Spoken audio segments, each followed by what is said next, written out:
ఇక్కడే తపస్సు మెచ్చి శివుడు ఆయన శరీరాన్ని కొండగా మార్చేస్తారు. ఈ శరీరం ఇక్కడ వదిలేసి సూర్యుడికి రథసారథి వెళ్ళు అంటారు.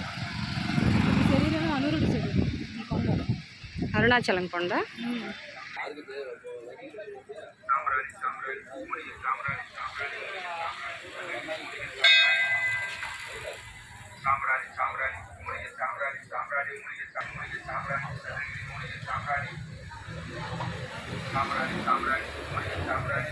పార్వతీదేవి తపస్సు చేసుకొని వస్తుంది కదా, వచ్చి ఇక్కడ తపస్సు చేసుకుంటున్నప్పుడు దుర్గాదేవి వచ్చి మహిషాసురుని చంపి మహిషాసురుని అవతారం ఎత్తుంది కదా, అది ఆ కొలను అవన్నీ సృష్టించినప్పుడు ఆ రోజే కొండపైన ఒక పెద్ద కాంతి, అసలు చూడలేనంత కాంతితో కొండపైన ఆ కాంతి వచ్చేది. ఎప్పుడు అనుకుంటున్నాం? కార్తీక పౌర్ణమి రోజు.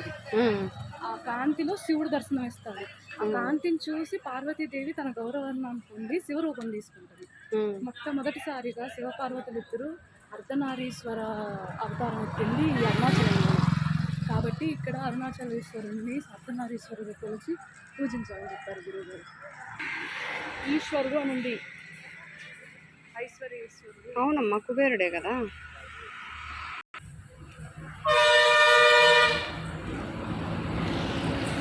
గిరి ప్రదక్షిణ మార్గంలో ఉన్న గుడులు.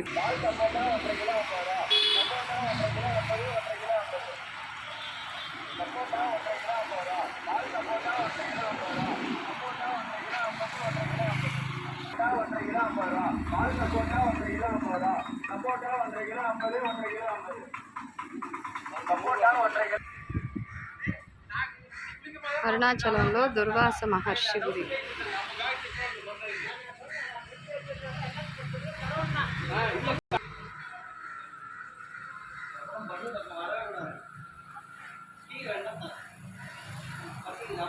వాళ్ళు ఇలా ఎల్లో కలర్ క్లాత్ తోటి ముడుపు కడతారు ఇక్కడ దుర్వాస మహర్షి ఆశ్రమం దగ్గర అరుణాచలంలో.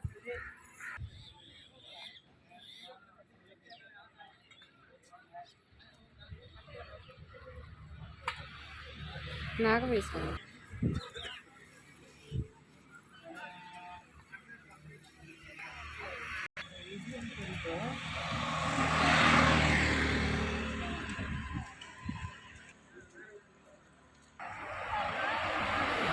అరుణాచలేశ్వరుని కొండ.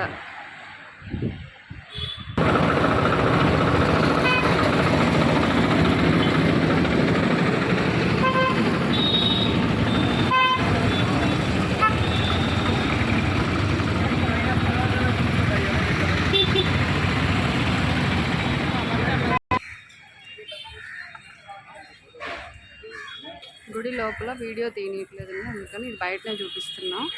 నైరుతి లింగం.